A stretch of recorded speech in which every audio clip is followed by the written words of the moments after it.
से तो वो छुप गया, लेकिन अपने से नहीं छुप पाएगा। और ऐसे व्यक्ति को भगवान भी चाहे माफ कर दे, पर उसका नर्वस सिस्टम नहीं करेगा।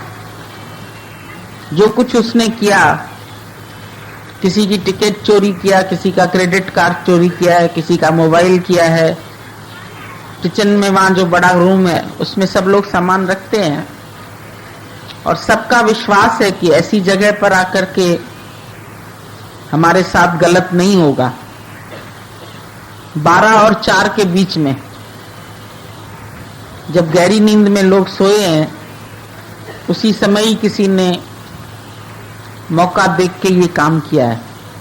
बाहर तो चौकीदार है, अंदर ताला लगा हुआ है और कोई कूद के तो आता नहीं है। ऐसा तो दिन में कोई जा भी सकता है अंदर, या कोई छुप के बैठा हो, ये नहीं कह सकते पहले से ही। लेकिन ऐसा होता तो नहीं है, क्योंकि जान पहचान वाले ही है सब। जो भी यहाँ आ रहे हैं वो किसी ना किसी के थ्रू ही आते हैं। बैंक में तुम अकाउंट लिखाने जाओगे तो तुमको किसी का वो साप्ती देनी पड़ती है, विटनेस।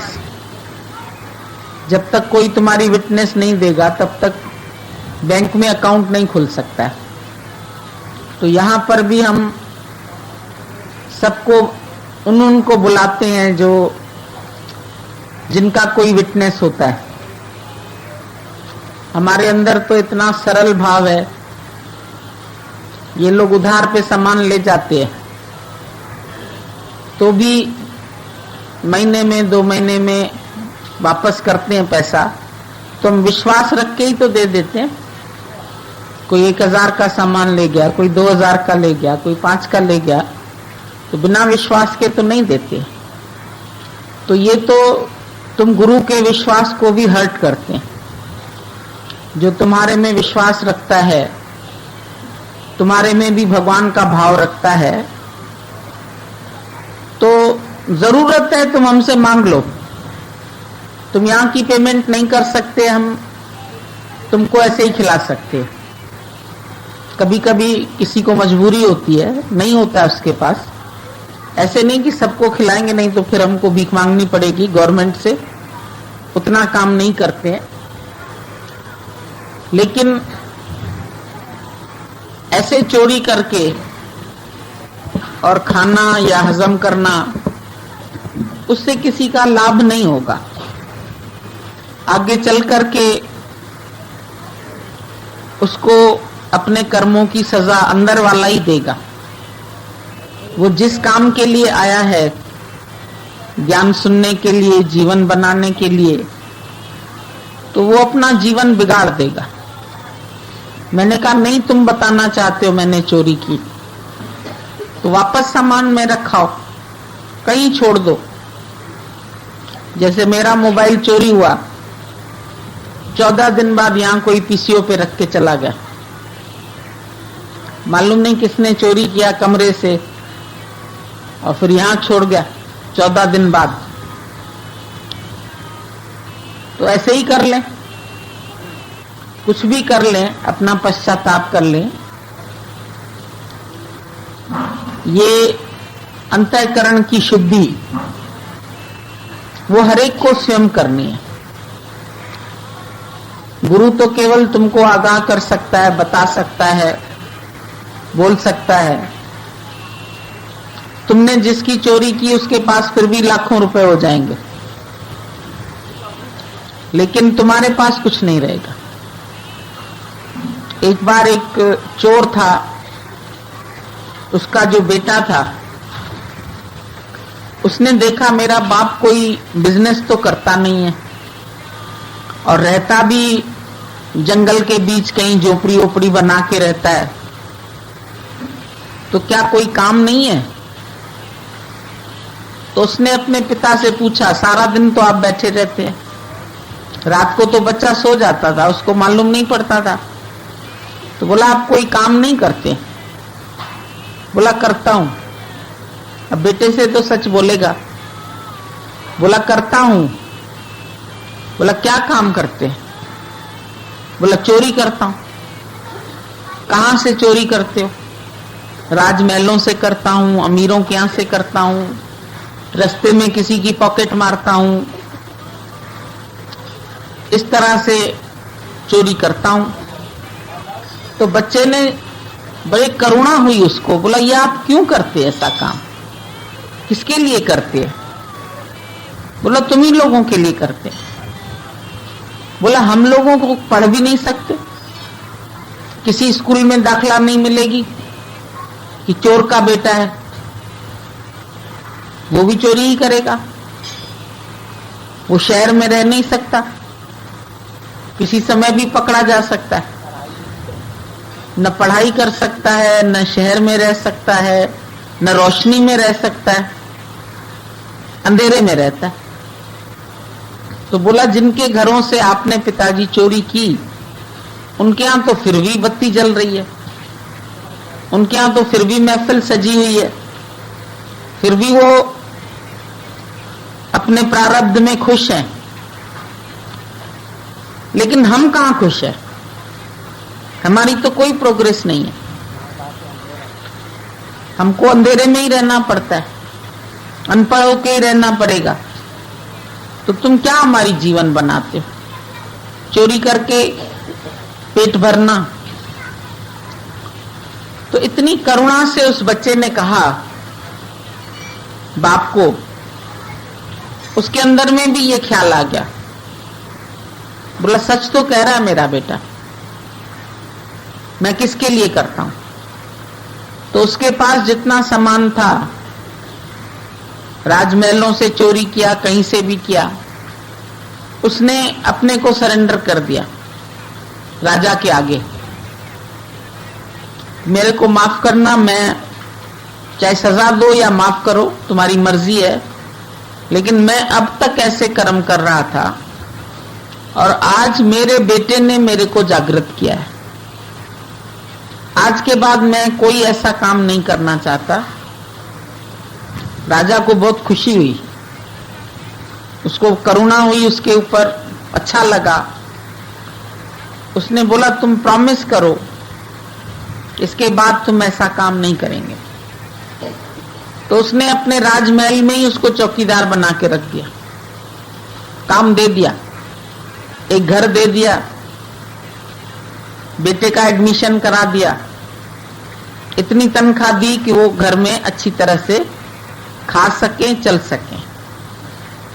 धन कमाना कोई बुरी बात नहीं है, पर इतना ज्यादा मत इकट्ठा करो जो तुम्हारे लिए सिरदर्द हो जाए।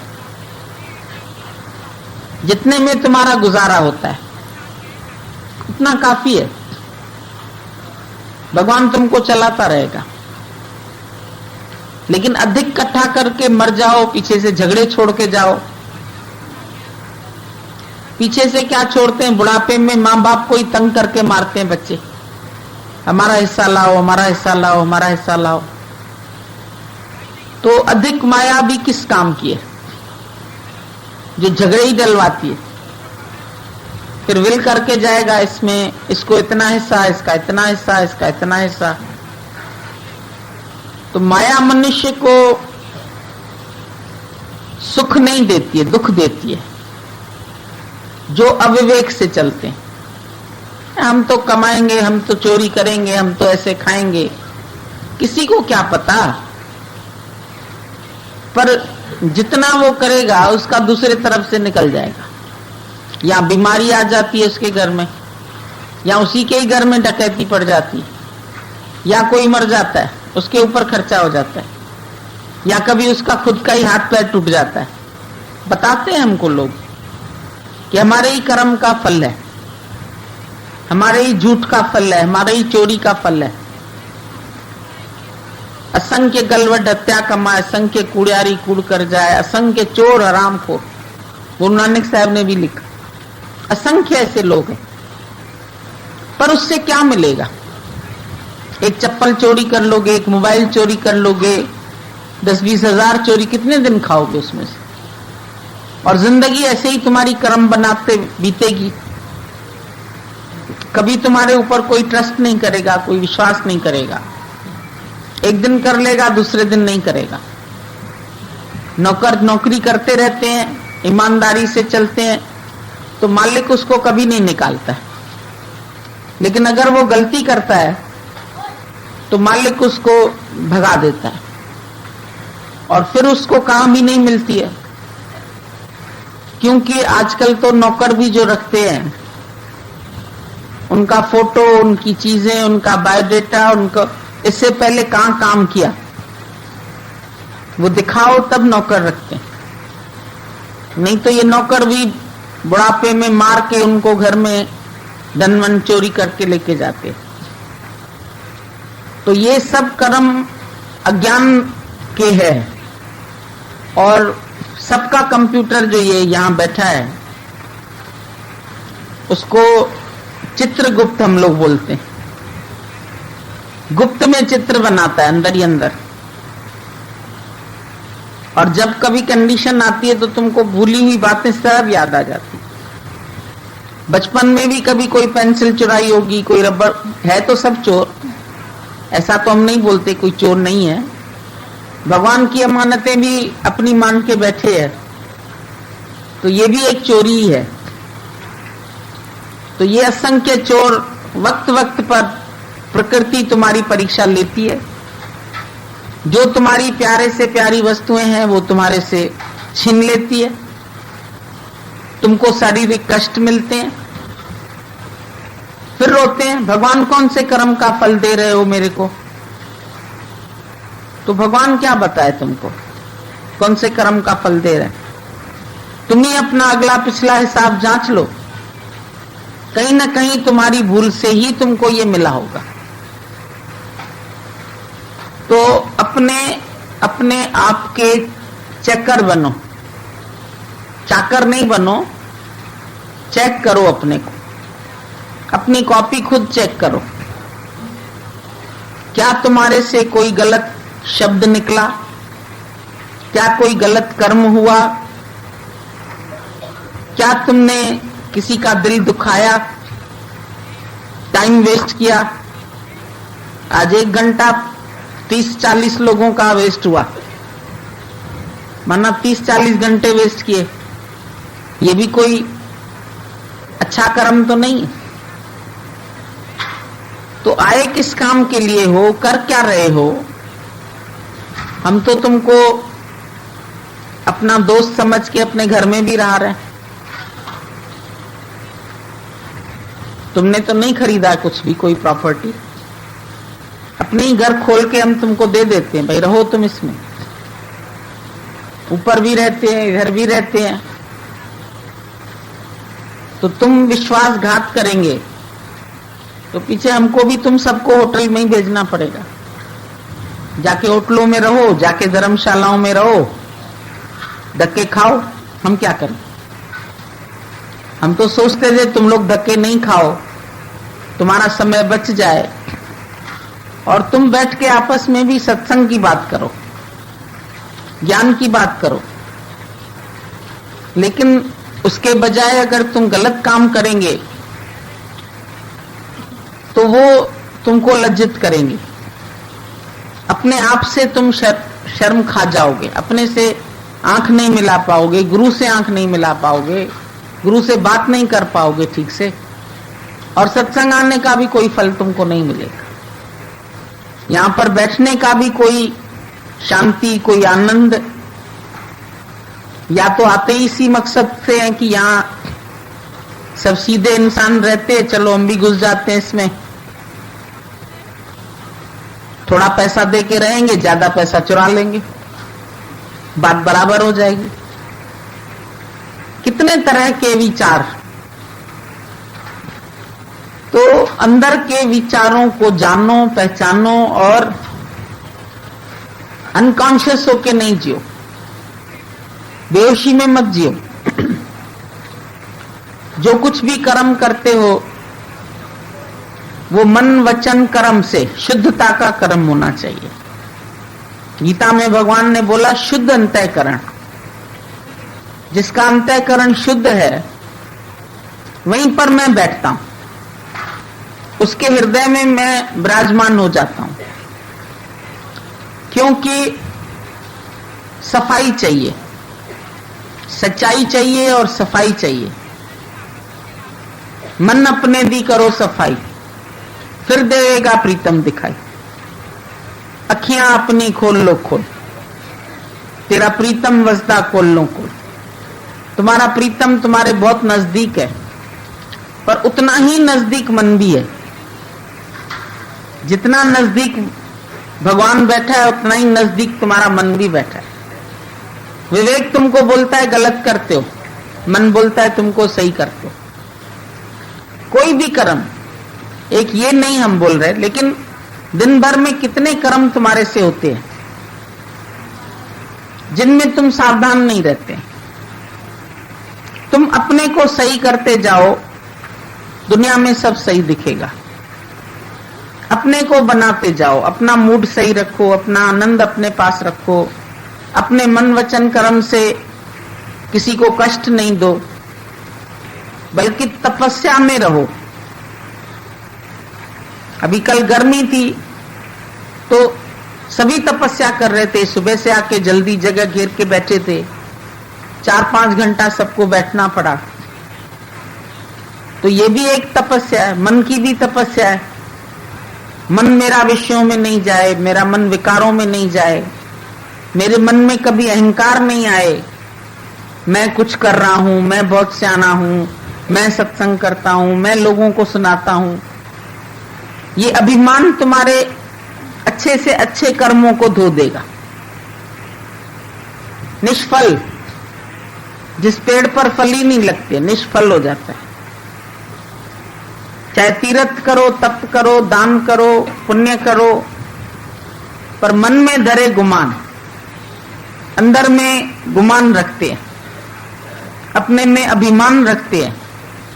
मैं बहुत अच्छा समझाता हूं, मैं बहुत अच्छा हूं, दूसरा ऐसा नहीं है, मेरे में बड़ा अट्रैक्शन है। मैं जो वाणी सबको सुनाता हूं, मेरी वाणी सबको पसंद आती है, दूसरे की वाणी पसंद नहीं आती, क्योंकि वो प्रेम नहीं करते, क्योंकि वो सही नहीं है। हम बोलते हैं अगर एक अंगुली तुम ऐसे करते हैं तो 3 उंगली तुम्हारी तरफ भी घूमती है। अगर तुम किसी को गलत देखते हैं तो तुम कहां सही है? गलत देखने वाला क्या सही है? गलत देखना ही उसकी गलती है। तुमको गुरु बोलता है सर्व में पेखे भगवान। आज एक एक को तुम ज्ञान तो सुनाते हैं, लेकिन हम बोलते तुम अपने जैसा बना के लेके आओ मेरे पास, आप समान बनाओ, करो उनके साथ इतनी मेहनत, टोटली ब्रह्म स्वरूप बनाओ। खाली लोग इकट्ठे कर लेना, ये तो बंदर नचाने वाला भी इकट्ठे कर लेता है, भीड़ खड़ी हो जाती। तो भीड़ बनाना या सत्संग करना या बहुत चिकनी चुपड़ी बातें करना, बातों में लपेटना, ये कोई सत्संग नहीं है। सत्संग में पहले दिन तो गुरु ने बोला सब्र में पेखे भगवान। तुम्हारे पास जो जिज्ञासु आता है, जो आता है भगवान, जो संत आते हैं, हम तो बोलते तुम सब संत है, क्या तुम उनमें भगवान देखते? क्या तुम्हारी अभेद दृष्टि है, या तुम एक को प्रेफरेंस देते, एक को नहीं देते, एक को प्यार करते, एक को नहीं करते? सत्संग करने वाले भी जो चमचागिरी करे उसको, जो तुम्हारी महिमा करे उसको पास बिठाओगे, उसको हर जगह भेजोगे, उसको खिलाओगे, उसके लिए निकाल के रखोगे। सबको प्यार करो ना। मेरा तो इतना दिल करता है तुम सबको सामने बिठा के तुमको परोस के खिलाएं, लेकिन हमको तुम लोग चांस नहीं देते। तुम लोग इतना शोर मचा देते हैं, इतनी भीड़ मेरे चारों तरफ खड़ी हो जाती है, हमको रोक देते हो कि तुम नहीं करो ये काम। तुम सोचते हम ही सत्कर्म कर ले, इनको काय करने दे। कल हम इतना मूड से बैठे थे कि आज भजन वजन गाएंगे, सब अच्छे से नाचेंगे, बैठेंगे, हमको भगा दिया सबने। हमारे ऊपर गिरने लगे पसीने वाले सब। कैसे बैठ सकते हैं फिर बताओ? बहुत देर तो मैंने भी सोचा चलो तपस्या करनी है, इस शरीर से सह लेते हैं तुम्हारी बात, लेकिन ओवर हो गया, सब तख्त पे खड़े हो गए। अभी थोड़ी देर और खड़े होते बैठते तो पूरा तख्त ही नीचे गिर जाता है। तख्त तो इन लोगों का होता है, टेंट वालों के, पक्के थोड़ी होते हैं वो। एक व्यक्ति के बैठने के लिए, 2 व्यक्ति के बैठने के लिए तो ठीक है, लेकिन 15, 20, 25 लोग चढ़ के आ गए तो तुम क्या गुरु पूर्णिमा मनाएंगे जब गुरु के वचन पर नहीं चल सकते, डिसिप्लिन नहीं बना सकते? हमको बोलते फलानी जगह बड़ा डिसिप्लिन है। अरे देख के तुम आए तो तुम सीखो ना, तुम यहां भी डिसिप्लिन में रहो, सबको उसका हिस्सा मिलेगा, सबको उसका प्यार मिलेगा। क्या मेरे को तुम्हारे 100 रुपए की भूख है? सब आके मेरे आगे मत्था टेकते हो, ये कोई गुरु की महिमा करते हो तुम? ये गुरु को तंग करते हो, अपनी इच्छा पूरी करते हो कि हम उनके पैर पकड़ लें, लेकिन हमारी इच्छा पर नहीं चलते हो। हमारी जो इच्छा है, जो हमारे अंदर का भाव है, उसको क्यों नहीं जानने की कोशिश करते? और इसके बाद हम सब ओकेजन्स बंद कर देंगे। इतनी भीड़ करके तुम हमारे ऊपर गिर जाते हैं, सत्संग भी नहीं सुनते हैं, भजन चल रहा है उसका आनंद नहीं लेते हैं, बस हमको तो देखना है, हमको तो मिलना है, हमको तो इनके साथ रहना है, हम ही भाग जाते हैं। क्या करें? हमको तुम मजा ही नहीं लेने देते, जो कुछ हम तुमको देना चाहते हैं वो भी नहीं ले पाते। ये मश्करी का सत्संग है क्या? हंसी मजाक का सत्संग है? चलिए आदमी 100 का नोट दिखा के बड़ा तुम दानी बन गया, तुम बड़ा पुण्य कर्म कर रहा है, तुम गुरु को खिला रहा है। क्या करें हम तुम्हारा 100 रुपया? क्यों फेंकते हो हमारी कार में? कोई 10 रुपया फेंक रहा है, कोई 100 फेंक रहा है, कोई 50 फेंक रहा है, हम क्या करें उनका? हम क्या करें? लगना तुम्हारे ही ऊपर है। हम तो खाते नहीं, हमारे पास अपने भर का बहुत है, हम तुम्हारी 1 पैसे भी अपने में यूज नहीं करते। क्या दिखा दिखा के तुम लोग तमाशा खड़ा कर देते? मैनर्स हैं तुम लोगों के, ये अक्ल है? और जो वनडे वाले आते मेहरबानी करके ना आए, उसी दिन इनको मिलना भी है, उसी दिन इनको बात भी करनी है, उसी दिन इनको सब कुछ देना भी है। मेरे पास इतना टाइम नहीं, रात को हम सोए तो सो भी ना पाए, इतना तुम शरीर को थका देते हो। शरीर तो 5 तत्व का है, तुम्हारा भी हमारा भी। शरीर भगवान नहीं, तुम शरीर को भगवान मत समझो। मखौलबाजी करते हैं, कोई जड़ मूर्ति है जिसके ऊपर ऐसे पैसे फेंकते हो तुम लोग? क्या समझ रखा है तुम लोगों ने? जो संगमरमर की मूर्तियां होती है ना मंदिरों में, वहां तो ये सब खेल करते ही हो तुम। फिर भी उनकी बाउंड्री लाइन होती है, सीखचे लगे रहते हैं, अंदर नहीं जा सकते। यहां तो जबरदस्ती तेल वाला सर, सारा साड़ी के ऊपर जगह जगह तेल बना दिया, अपना मत्था आगे ऐसे घुसाते हो। अंदर से तो नहीं झुकते हो, अंदर से नहीं सुधरते हो, हमें मालूम है सबका, कोई नहीं सुधरता। अंदर में भेदभाव, छोटा बड़ा, ऊंचा नीचा, आकर्षण नाकर्षण, सब बातें तुम्हारे अंदर पड़ी। खोखले हो तुम लोग, खाली ऊपर से पंडित बन गए हो, ज्ञानी बन गए हो, सत्संग करने लगे हो। ये सत्संग कर लेना तो बहुत आसान है, सब टीवी में कर रहे थे। बड़े छोटा बाल शुक आता है, वो भी सत्संग करता है, उसको रटवा दिया जाता है, वो पढ़ता जाता है, बोलता जाता है।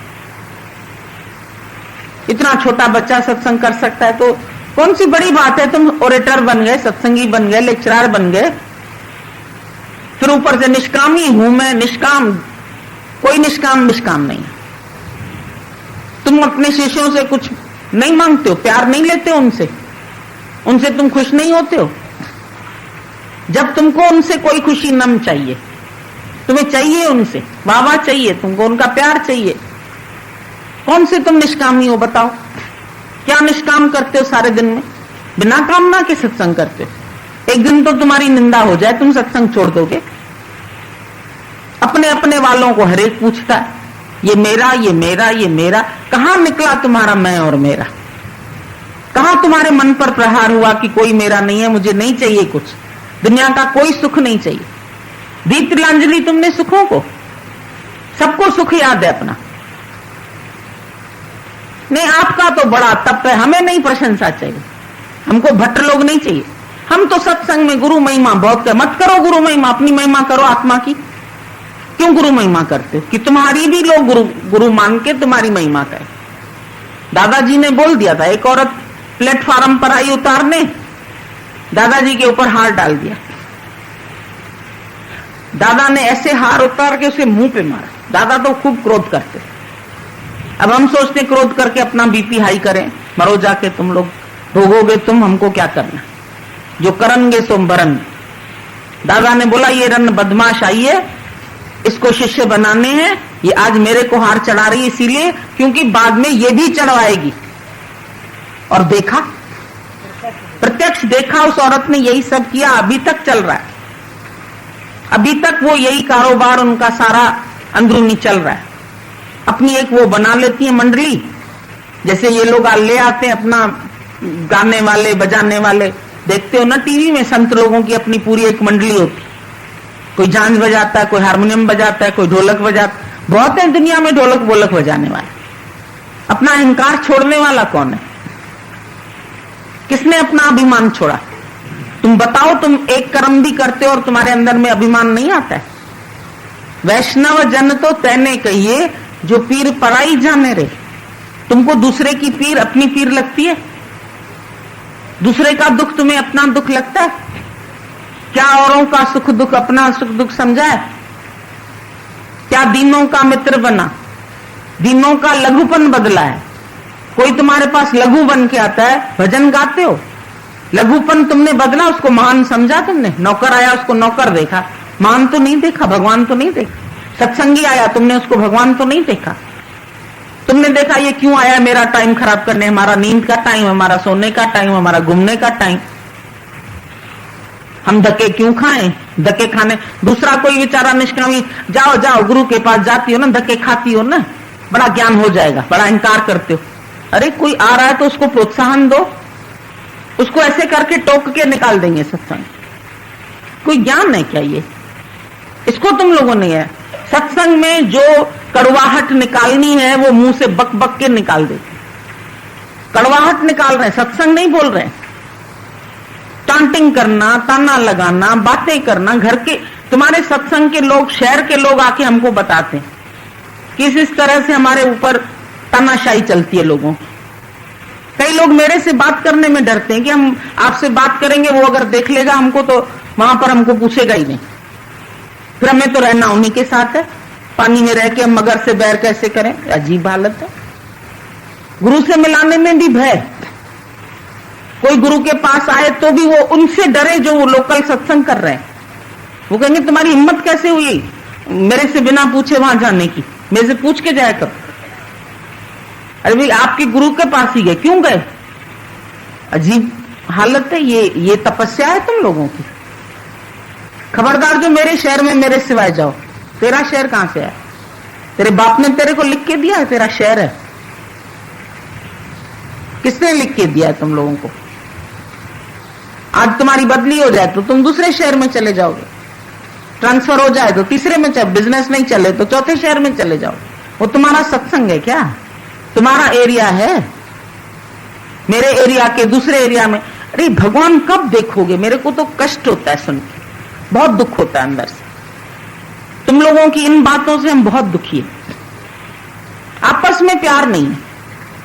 चार लोग सत्संग करते हैं, उन लोगों को एक दूसरे की शक्ल नहीं पसंद है। आप लोग चार नहीं प्यार कर सकोगे, दुनिया में कहां प्यार का संदेश पहुंचाओगे? तुम कौन सा ज्ञान दोगे? खाली गुरु महिमा रटनी है, ओम जय जगदीश हरे आरती घुमानी है। तुम ओम हुआ, तुम्हारे अंदर में ओम प्रकट हुआ, ब्रह्म प्रकट हुआ, तुम्हारा देहाध्यास मिटा, बीज फलता है सदा मिट्टी में मिल जाने के बाद। तुम मिट्टी में मिले कि और अहंकारी बन गए? पहले तो छोटे घर का अहंकार था, मां घर की मालकिन हूं। अब तुमको बड़ा अहंकार है कि मैं सत्संग की मालकिन हूं, मैं जैसे चलाऊंगी तैसे ये लोग चले। नौकर हैं तुम्हारे चाकर हैं, आ जाते हैं तुम्हारे पास, शुक्राना मानो। क्या देते हो तुम उनको? पैसा टका देते हो, बेचारे अपना भाड़ा किराया खर्च के आते हैं। हाँ हमारे पास तो आते हैं भाड़ा किराया। तुम्हारे में अट्रैक्शन है, दूसरे में अट्रैक्शन ही नहीं है। अरे तुम उसको प्रकट करो तो होगा ना अट्रैक्शन। कहां से आएगा अट्रैक्शन? जब घसेगा गुरु तभी तो उसके अंदर से चमकेगी चांदी।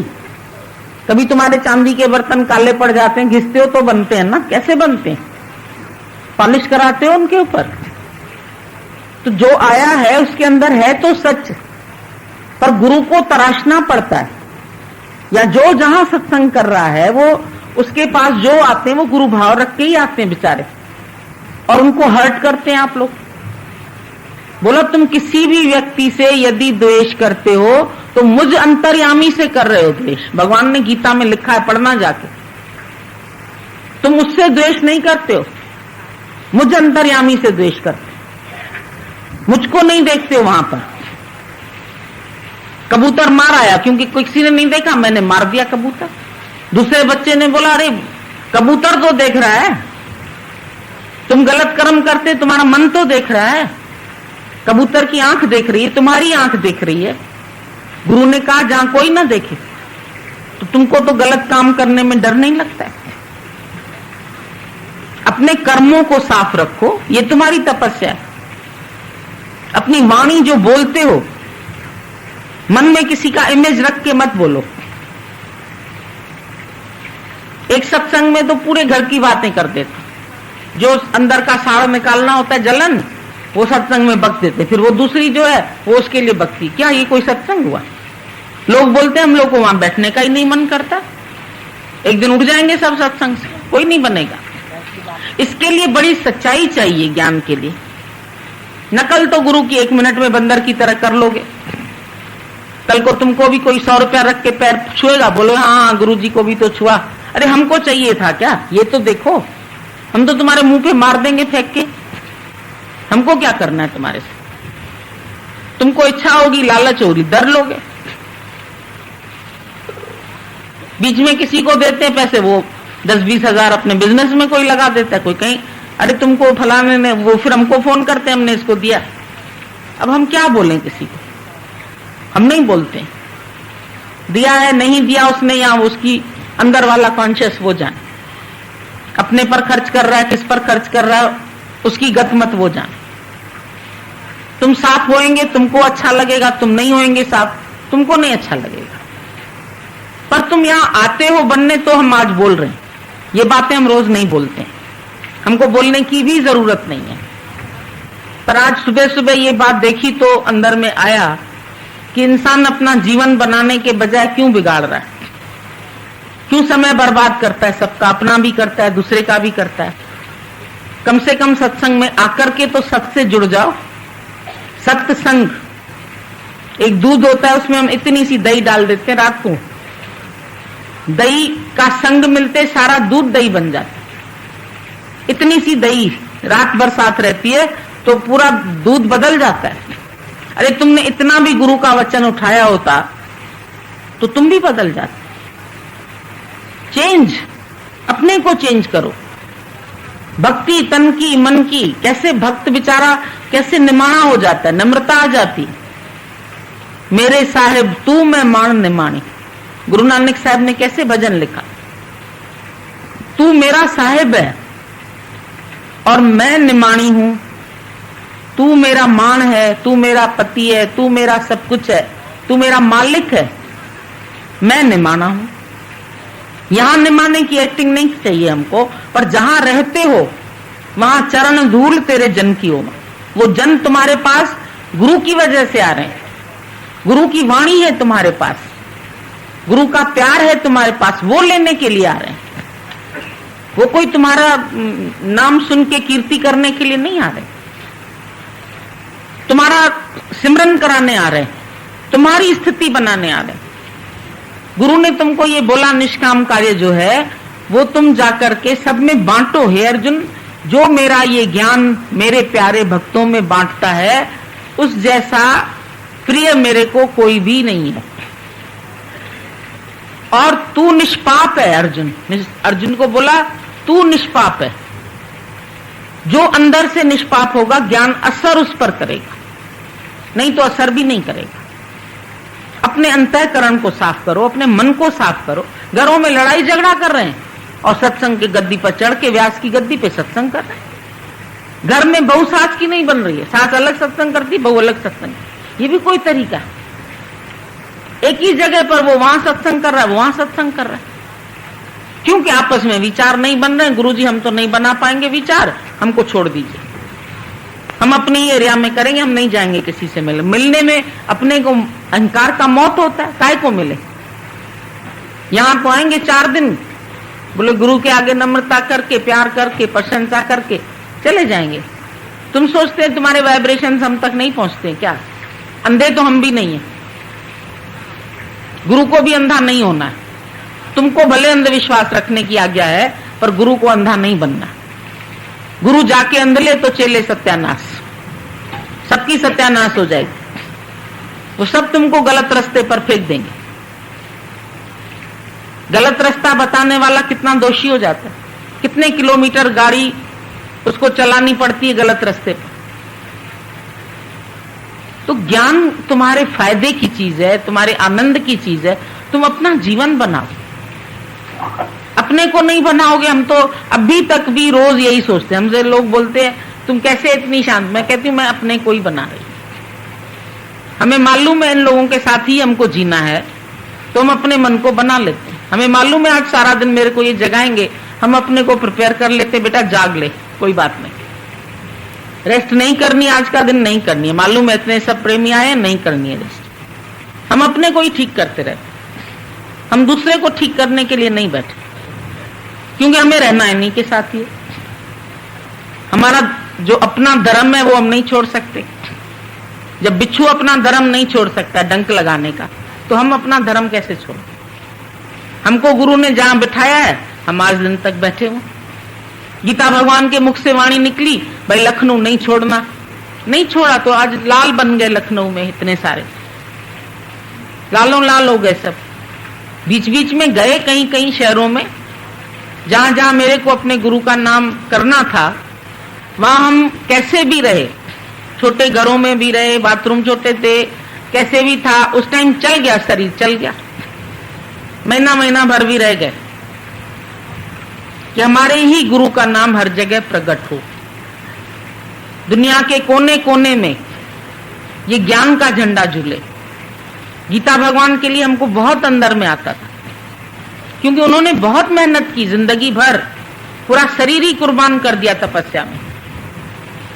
तो हमको लगता था उनका प्रकट होना तो बहुत जरूरी है।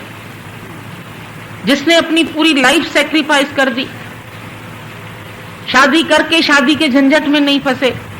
कितना कठिन है एक पति के साथ ऐसे रहना। कोई वो निर्वासनिक नहीं थे, हमें जानते हैं हम इस बात को। ये उनके अंदर का प्रभाव था जो उनको निर्वासना बनाया। अपने अंदर की सच्चाई थी, अपने अंदर का प्यार था, अपने अंदर निरीक्षापना था। बैठ के हमने देखा उनको, उनके जीवन को देखा। दादा ने बोला मेरा जीवन ही तुम्हारे लिए किताब है, तुम अगर मेरे जीवन से नहीं सीख सकते हो तो किसी से नहीं सीख सकते। हमको बोलने की जरूरत नहीं है, तुम कहीं अटकेंगे, तुम ही भटकेंगे।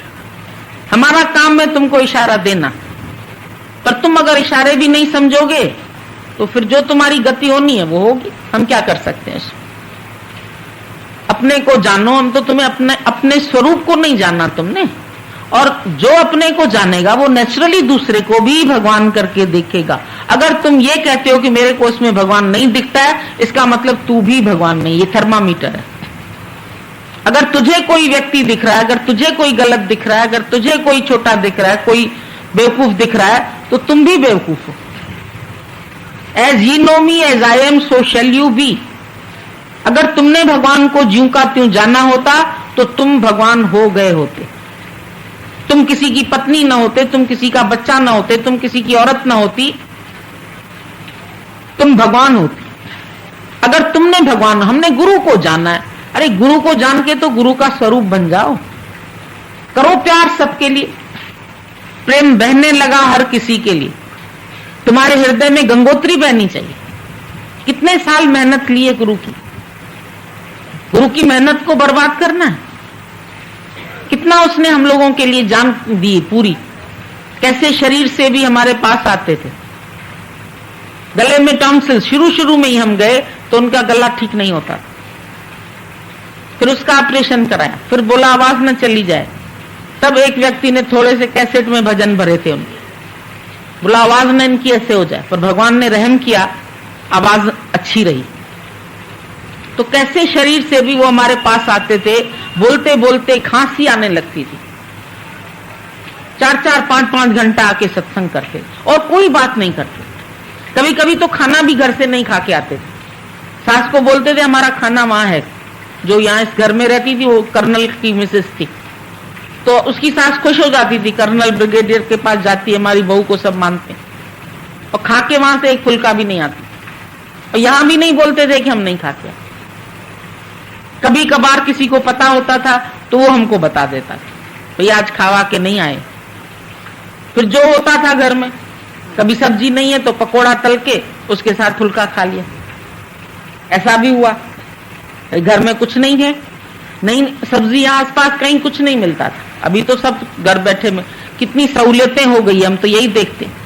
हम लोग जाते थे, हमारे रहने के लिए कहीं घर नहीं होता था। बॉम्बे जाते हैं तो इतने लंबे खर्चे होते हैं, कहाँ रहे, होटल में एक रात खाली रहे तो 400 रुपया देना पड़ा, और उसमें भी पानी टपक रहा था बाथरूम में, तो ऐसे कि बैठो और सारा गंदा पानी अपने ऊपर गिरे। ऐसी तो होटल थी, और चौथे माड़े पर इतनी सीढ़ियां। रात को पहुंचे 10-11 बजे, कहीं चाय का कप तक नहीं मिला। ऐसे ही जो ट्रेन में रूखा सूखा खाया था वैसे ही सो गए, कुछ था ही नहीं उसमें।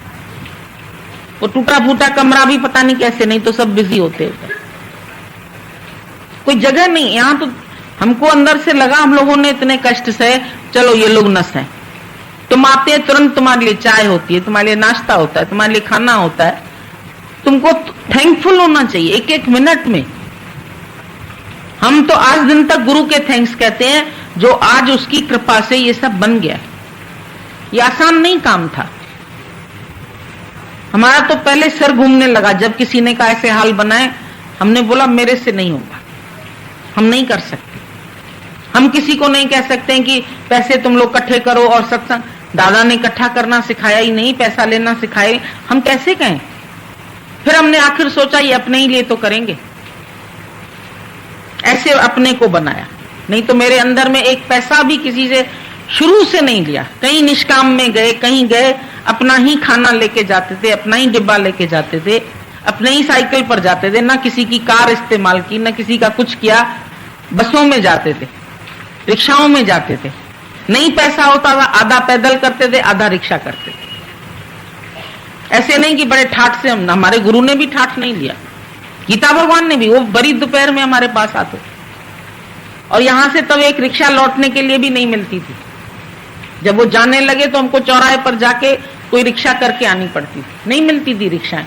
अब तो तुम निकलते रिक्शाएं दरवाजे पर खड़ी है।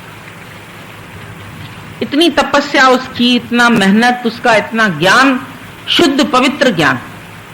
ये शुद्ध पवित्र ज्ञान, बोला शेरनी का दूध सोने के बर्तन में पड़ता है, नहीं तो फट जाएगा। तो जब तुम्हारा अंतःकरण सोने का होगा तब ये शेरनी का दूध तुम्हारे अंदर जाएगा, नहीं तो नहीं जाएगा। फटा हुआ दूध होगा, उस दूध की कोई वैल्यू नहीं होगी। उस ज्ञान की कोई, तुम्हारे घर में दूध फट जाता है ना अचानक, तुम फाड़ते हो, पनीर बनाते हो, अलग बात है। तो रखे रखे गर्मी में बांस हो गई और फट गया, उसकी तो सब्जी भी नहीं बनेगी। एकदम इतनी बांस आती है तुम उठा के फेंक देते। तो फटे दूध मत बनो। दूध बहुत उपयोगी है, खोया बन सकता है, पनीर बन सकता है, दही बन सकती है, मट्ठा बन सकता है, रायता बन सकता है, दही वड़ा बन सकता है। दूध तो बहुत जरूरी है, शरीर के लिए भी जरूरी है, कैल्शियम है उसमें। लेकिन अगर तुम्हारा बर्तन साफ नहीं होगा तो दूध क्या होगा, बेकार हो जाएगा, गुरु की मेहनत भी बेकार हो जाएगी। इसीलिए गुरु तुमको बहुत सावधान करता है कि तपरहित व्यक्ति को मैं नहीं मिलता। प्यार करना किसी से, अपने को झुकाना, ये भी तप है। जिससे मन न मिल रहा हो उसको भगवान देखना, जिससे मन नहीं मिलता उससे तो तुम बात नहीं करते, उससे मन मिलाओ। दुश्मन को प्यार करो, दोस्त को तो हर एक प्यार करता है। अपोजिशन वाले को प्यार करके देखो, जो तुम्हारे से गंदा बोले, जो तुम्हारे से रफ चले, जो तुम्हारे से प्यार न करे, उनसे प्यार करके देखो। जो हाथ पैर तुम्हारे दबाता रहेगा, वो तो भगवान है ही है। वो तो अच्छा है, बहुत लायक शिष्य मिला है मेरे, बहुत अमीर मिला है, अपनी गाड़ी लेके खड़ा होता है, हमको पहुंचा देता है सत्संग, खूब अच्छे से गाड़ियां वाड़ियां इस्तेमाल सब करते रहते। क्या नहीं तुम लोगों को मिल रहा है सत्संग के बहाने। इसका मतलब ये नहीं है कि तुम अपनी आजीविका उससे चलाने लगो, अपना घर उससे भरने लगो। वो तुम्हारे लिए नहीं मिलता है, वो निष्काम कार्य के लिए मिलता है। सिर्फ निष्काम में जाना चाहिए। अपने लिए कोडी रखना भी हराम है तुम्हारे लिए, हराम का खाते हैं। एक कौड़ी एक पैसा भी किसी का तुम रखते हैं तो कहां पहुंचोगे? आता है मिठाई का डब्बा, सबको उसी समय खिला दो, जरूरत नहीं है रखने की। करोगे क्या रख रख के? एक तरफ से पैसा रखोगे, एक तरफ से निकल जाएगा, चला जाएगा। तो ज्ञान को तो अच्छी तरह से समझो। रहते हो, संग करते हो, महीना महीना बैठते हो, तुम्हारा है तप ये, लेकिन ज्यों का त्यों ज्ञान समझना, ये सबसे बड़ा तप है। आधा अधूरा ज्ञान समझ लेते हैं, आधा अधूरा कुछ देख। कल देखेंगे शाम को भाई सब ने नाचा, अच्छा हम भी अपनी गुरु पूर्णिमा में नाचेंगे, हम भी रौनक लगाएंगे। हम कोई रौनक लगाने थोड़ी आए थे, हम तो प्यार से तुम लोगों से बोलने आए थे। लग गई तो लग गई, तुम्हारी खुशियां प्रकट हुई, तुम देह अध्यास भूला, तुम भूल गए गर्मी को, ठीक है। आए तो देह अध्यास ही भुलाने हैं ना, कोई हमारा कार्यक्रम निर्धारित थोड़ी होता है। अभी आप टीवी में फलाना डेट को यहां पहुंच रहा है गुरु महाराज, फर्स्ट को इधर सत्संग, दूसरी तारीख को दूसरी जगह, तीसरी तारीख को तीसरी जगह, एक बार बॉम्बे, एक बार दिल्ली, एक बार सूरत, एक बार अहमदाबाद। इतने हवाई जहाज में ही जाता होगा, नहीं तो कैसे पहुंचेगा? और वो किराया भाड़ा शिष्य देते होंगे।